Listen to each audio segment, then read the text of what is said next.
This is music, and this is the biggest metal year in my collection.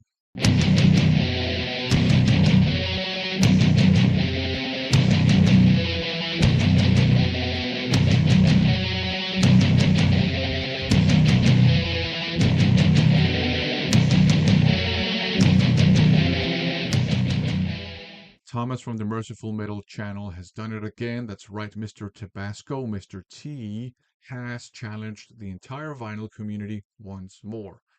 If you don't know his channel, go and check it out. It's a vinyl community channel, and he shows a lot of original pressings, mostly stuff from the 80s, mostly heavy metal, hard rock, some thrash, some speed metal, all that good stuff from the 80s. And a lot of it is really obscure stuff, and quite a lot of stuff that's not in English. So, like stuff that's in French and Spanish and so on and so forth as well. So, super interesting stuff and a lot of obscure stuff. So, his videos are really interesting if you're into that stuff, which I am. So, go and check out his channel. So, his challenge is he wants to know what's the biggest metal year in your collection. So basically, he wants to know from what year do you have the most releases in your collection that are classified as some kind of metal music. That's the first part of the challenge, actually. The second part is to showcase and talk about 10 releases from that year in your collection. So this is not just a fun challenge, it's also a useful challenge because it can give you an idea of the overall structure of your collection. So I figured, hey, this is fun, this is useful, I'm in. So this is how I did it. I used Discogs to catalog my collection. Problem, however, which a lot of people have pointed out already, is that Discogs goes by the year of the pressing, not the year of the release of the album. So if I have in my collection a 1984 repressing of an album that originally came out in 1982, it's listed in my collection as a 1984 release, and we don't want that. We want it to be a 1982 release. So what I did was I added an extra column in my collection on Discogs called Original Year, and I did my best to go back and find the original year of release of all the items in my collection, and I entered that year into that column. So that's what I go by, the original year of release. So I include original pressings, of course. I also include repressings and reissues. Another problem is that I don't always agree with Discogs' genre classification. So, for example, they might list something as heavy metal, which I think is classic rock, or they might list something as classic rock, which I think is heavy metal. So I added another column called genre, where I entered my own genre classification. And that's what I go by as well. So, in terms of the parameters, original pressings, reissues, repressings, whatever, because I go by the original year of release. In terms of genre, I have excluded, of course, classic rock, pop music, progressive rock, alternative rock, all things that I don't consider metal. I have included hard rock because I consider that to be part of the metal universe. I have included glam metal, although there's I don't know, a portion of the demographic or a certain demographic within the metal fandom that, they don't consider that metal. I do, so I've included that. I've included alternative metal, but not alternative rock, not grunge. Uh, I've included the one metalcore album I have on vinyl. Uh, I don't like metalcore, but I consider it metal anyhow. I have included crossover thrash, but I have excluded straight up hardcore.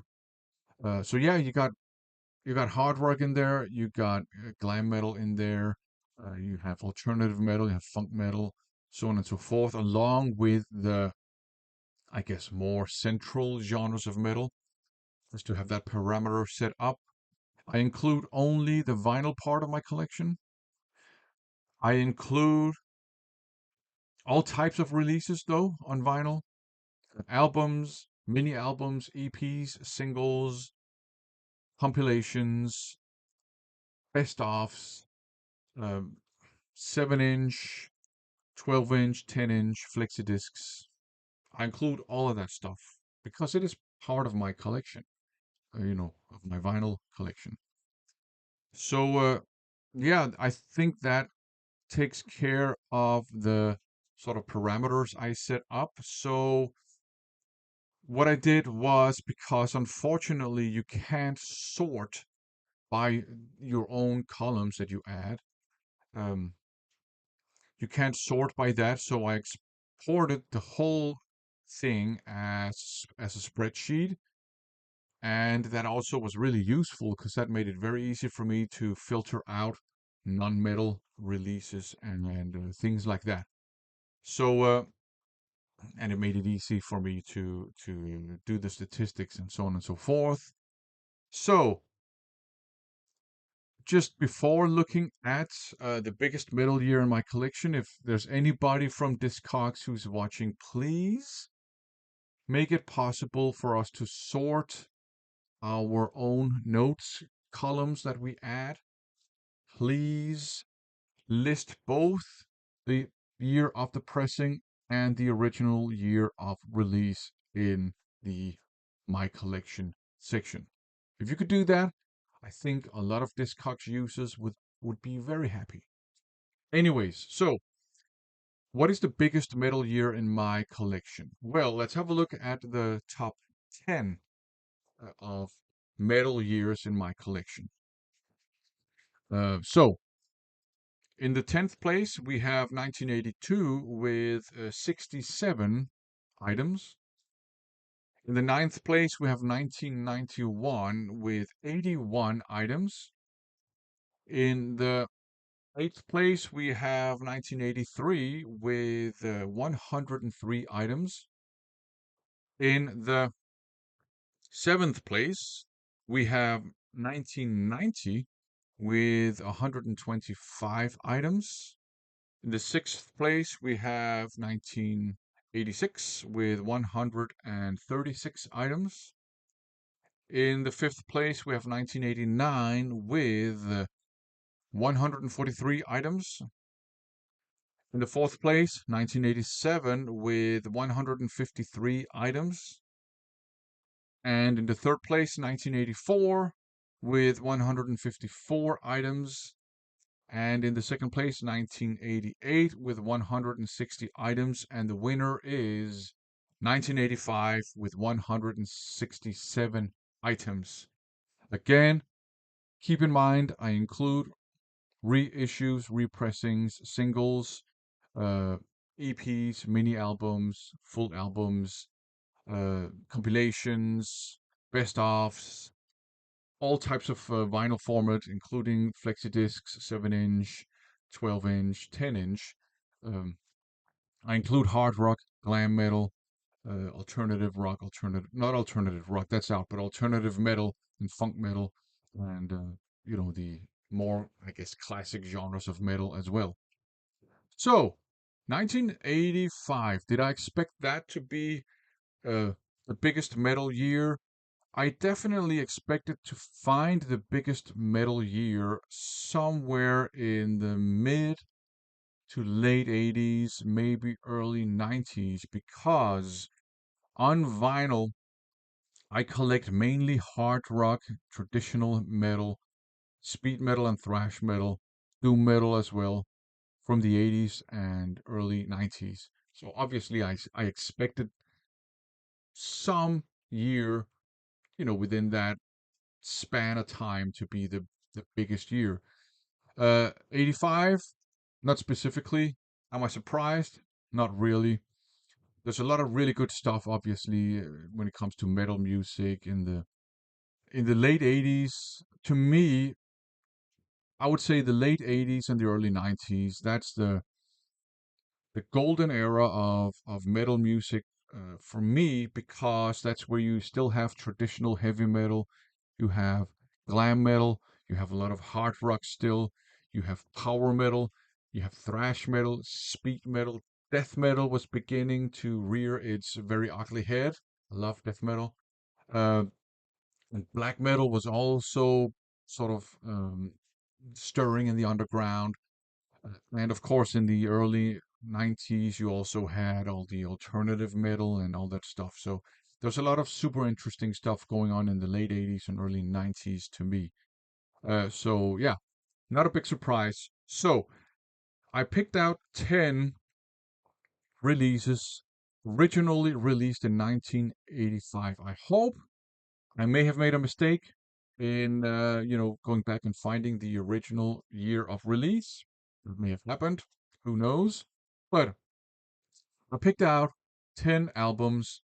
It's really hard to find favorites. I think when the, shall we say, the mass of awesome music from that year is just so great.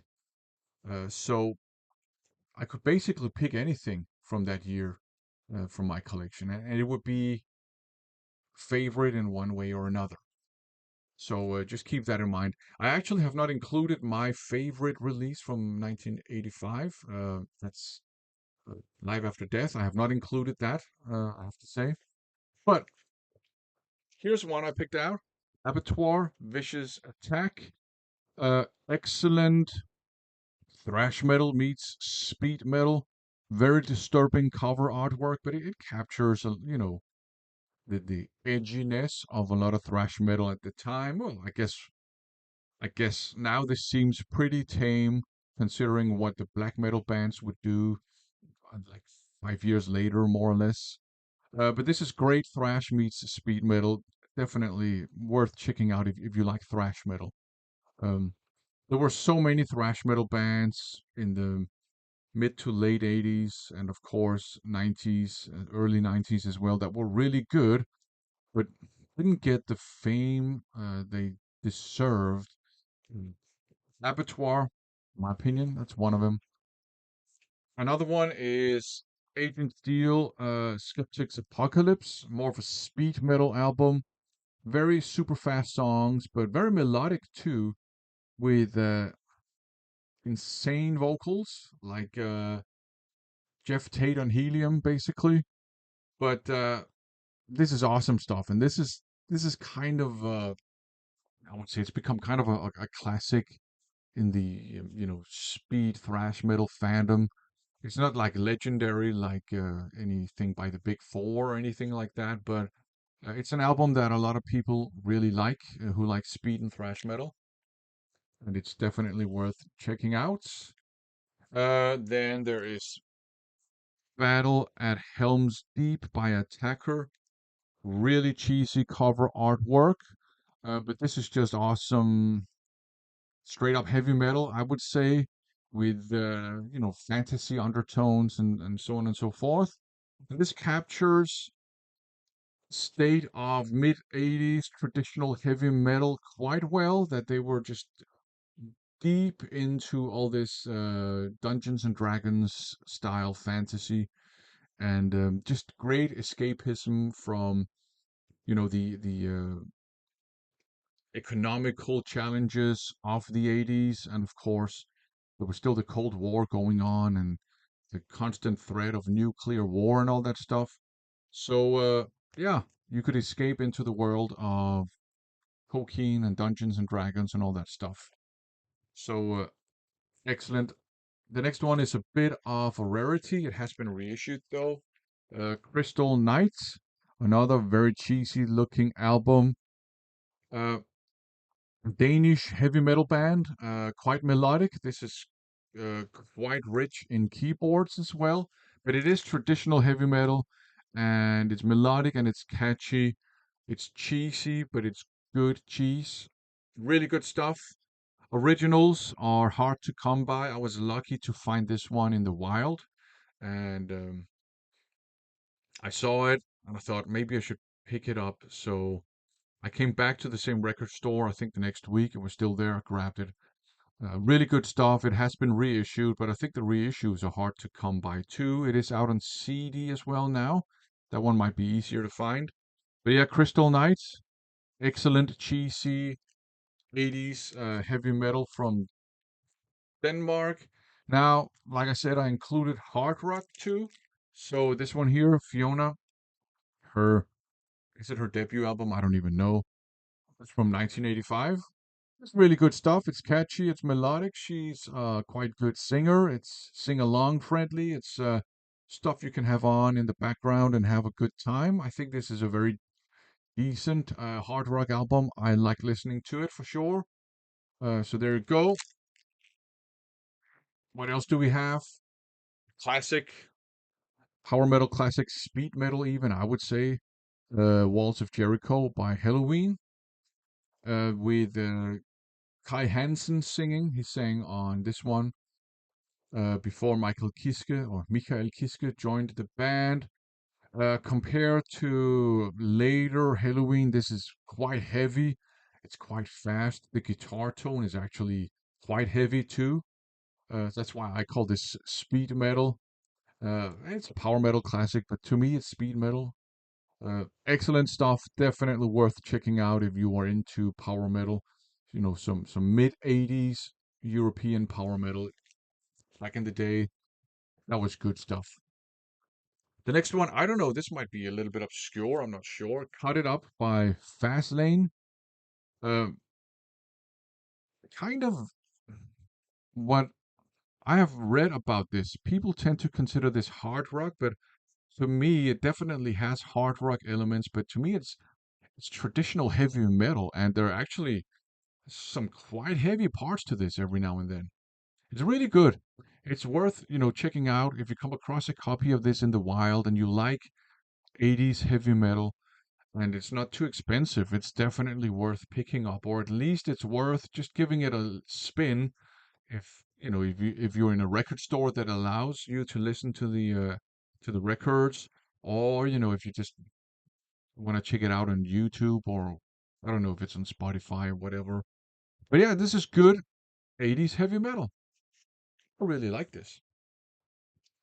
Up next, another classic, Twisted Sister, Come Out and Play. Um, is it heavy metal? Is it glam metal? Is it hard rock? I don't know. I don't care. I tend to consider them glam metal. Although Twisted Sister, they kind of went for the opposite than glam metal bands did. Glam metal bands, they kind of looked like, yeah, glamorous and pretty.